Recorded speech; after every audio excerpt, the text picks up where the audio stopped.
Hello, Namaste, Vanakkam, and as you know, I'm your teacher Khushi and welcome to दीदी की पाठशाला। तो जैसा कि आप लोगों को पता है क्लास 11th हिस्ट्री का चैप्टर 2 चल रहा था जिसका नाम है 3 महाद्वीपों में फैला हुआ साम्राज्य, जिसमें हम रोमन साम्राज्य के बारे में बात कर रहे थे। ठीक है, तो आज हम उसके दो पार्ट्स हम ऑलरेडी कंप्लीट कर चुके हैं, पार्ट 1 एंड पार्ट 2। तो जो चैनल पर नए हैं तो चैनल पर प्लेलिस्ट ऑलरेडी बनी हुई है, part 1 and history 11th class history के नाम से प्लेलिस्ट मैंने बनाई हुई है, जिसमें आपको चैप्टर 1 भी मिल जाएगा और साथ ही साथ चैप्टर 2 के ये दोनों पार्ट्स भी आपको मिल जाएंगे और पार्ट 3 भी मैं वहीं पर असेंबल करा दूंगी।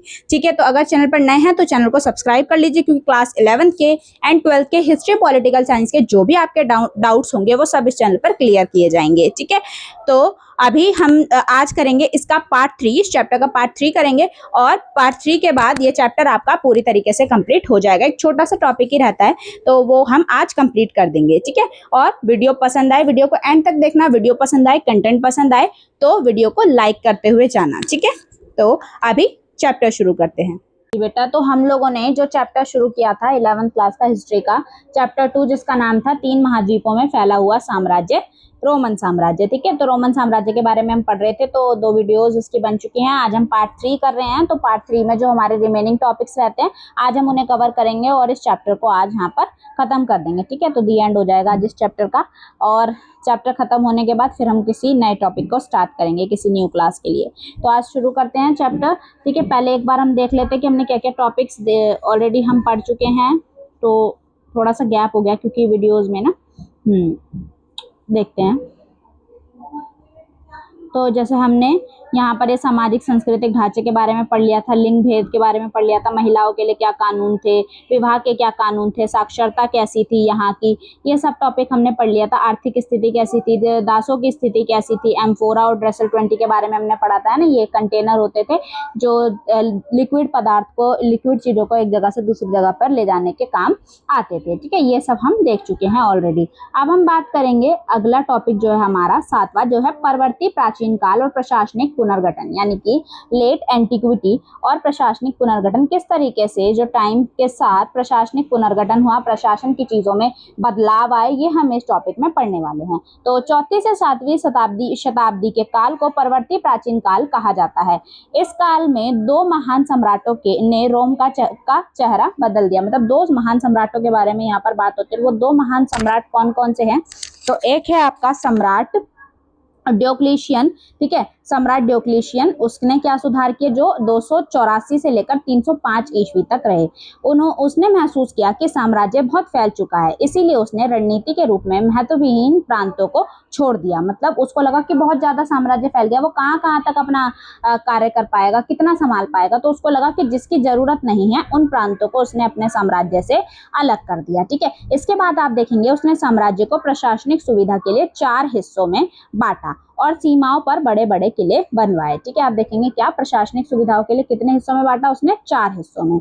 और जो हर एक सीमा पर क्या बनाया उसने? बड़े बड़े किले बनवाए, ताकि वो सीमाओं का वहां से क्या हो सके, हर एक सीमा को अच्छे से मतलब देखा जा सके, उसको प्रोटेक्ट किया जा सके। ठीक है, जैसे आज आप देखते हैं ना बॉर्डर पर सेना होती है, उस तरीके से उसने असैन्य और सैन्य कार्यों को एक दूसरे से पूरी तरह अलग कर दिया, जिससे सेनापतियों की शक्ति कम हो गई। ठीक है, तो जो सैन्य काम है और जो असैन्य यानी कि मिलिट्री वर्क जो है और जो मिलिट्री वर्क नहीं है, जो वेलफेयर के काम है, जो भी अलग काम है, जो सेना से अलग है, ठीक है, उनको करने के लिए अलग लोगों को अपॉइंट किया और सैन्य कामों को करने के लिए अलग लोगों को अपॉइंट किया। ठीक है, जिससे क्या कर दिया, सेनापति की जो शक्ति है वो थोड़ी सी क्या हो गई, कम हो गई। ठीक है, उसके बाद दूसरा सम्राट आता है, सम्राट कॉन्स्टेंटाइन।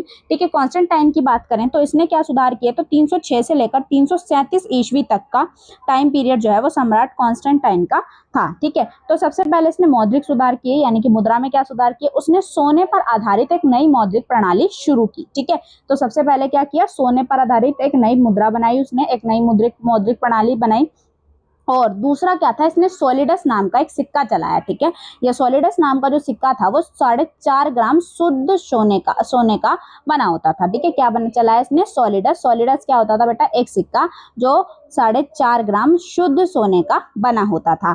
यह सिक्का साम्राज्य के पतन के बाद भी सदियों तक चलता रहा। इसके बाद इसने क्या किया? इसने राजधानी बदल दी, और इसने जो राजधानी बनाई वो कौन सी राजधानी बनाई? राजधानी बनाया इसने कुस्तुनतुनिया को। ठीक है, तो इसने अब पूर्वी हिस्से में एक नई राजधानी बनाई जिसका नाम था कुस्तिनतुनिया। ठीक है, कुस्तिनतुनिया नाम का एक नया शहर बसाया जो आज तुर्की का इस्तांबुल शहर है। ठीक है, तो आज के समय पे इसको इस्तांबुल के नाम से जाना जाता है और इसे रोम की नई राजधानी बनाया गया।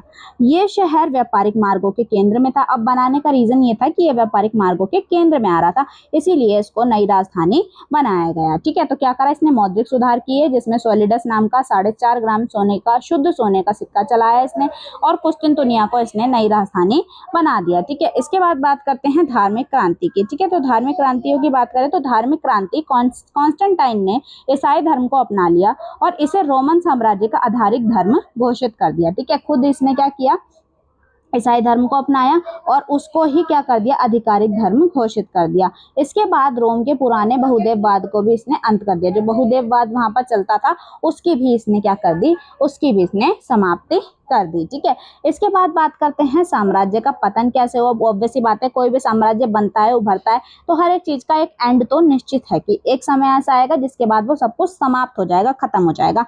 तो जो भी साम्राज्य बनता है, उभरता है, विस्तृत होता है, उसका पतन निश्चित होता है। तो इसका भी पतन हुआ, इसका पतन हुआ, इसका विखंडन हुआ। तो किस तरीके से हमें इसका पतन हुआ इसका, तो पश्चिमी रोमन साम्राज्य का, सबसे पहले पश्चिमी रोमन साम्राज्य की बात करें तो 5वीं शताब्दी के दौरान उत्तर से आने वाले जर्मन कबीलों ने, ठीक है, जर्मन कबीलों में कौन कौन थे, विसिगोथ, वेंडल और ऑस्ट्रोगोथ ने पश्चिमी रोमन साम्राज्य पर पूरी तरह से अधिकार कर लिया। 476 ईस्वी में अंतिम पश्चिमी रोमन सम्राट को पद से हटा दिया गया। ठीक है, जो अंतिम, जो आखिरी व्यक्ति था, आखिरी सम्राट था, उसको उसके पद से हटा दिया गया और यह हिस्सा छोटे छोटे राज्यों में बट गया, जिसे बाद में आधुनिक यूरोप के देशों जैसे फ्रांस, स्पेन का जन्म हुआ। ठीक है, इस रोमन साम्राज्य से ही आप देखेंगे कि ये जो फ्रांस के, स्पेन है और भी जो यूरोपीय देश हैं उनका जन्म होता है। ठीक है, क्या हुआ, 5वीं शताब्दी में कुछ जर्मनी कबीले यहाँ पर आए, उन्होंने इस पर अधिकार कर लिया और इसका अंतिम सम्राट जो है उसको उसके पद से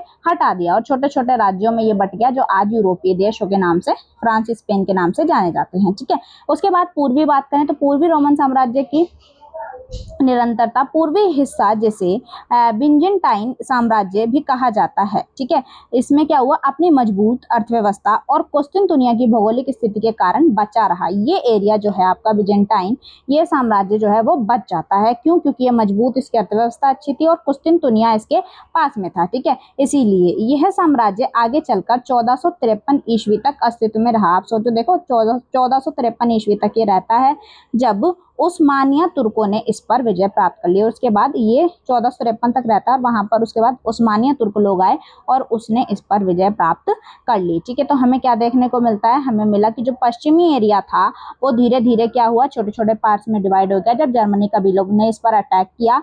और आज के समय पर जो यूरोप के देश हैं, ठीक है, जो यूरोप के देश हैं वो बन गए, मतलब इससे। उसके बाद हमने देखा पूर्वी रोमन साम्राज्य में क्या हुआ, बिजेंटाइन नाम का एक साम्राज्य था जो 1453 ईस्वी तक अस्तित्व में रहा और उस्मानिया नाम की एक तुर्कों ने आकर यहाँ पर क्या किया, आक्रमण किया और उसके बाद इसकी समाप्ति हो जाती है। ठीक है, तो इसके समाप्ति के साथ साथ आपके चैप्टर की भी समाप्ति हो जाती है। ठीक है, तो आपका चैप्टर यहाँ पर खत्म होता है, चैप्टर खत्म होता है। अब हम जो है नेक्स्ट में देखती हूँ कि किस टॉपिक पर, किस क्लास के लिए वीडियो बनानी है। लेकिन अगर आप चैनल पर नए थे, आपने पूरी वीडियो यहाँ तक देखी है, तो ऑब्वियस सी बात है कि आपको चैनल को, वीडियो को लाइक करके जाना है और चैनल को सब्सक्राइब करके जाना है अगर आपको वीडियो पसंद आई है। तो इसी तरीके की और वीडियोस के लिए आपको जुड़ना है और चैनल को सब्सक्राइब करना है, दीदी की पाठशाला।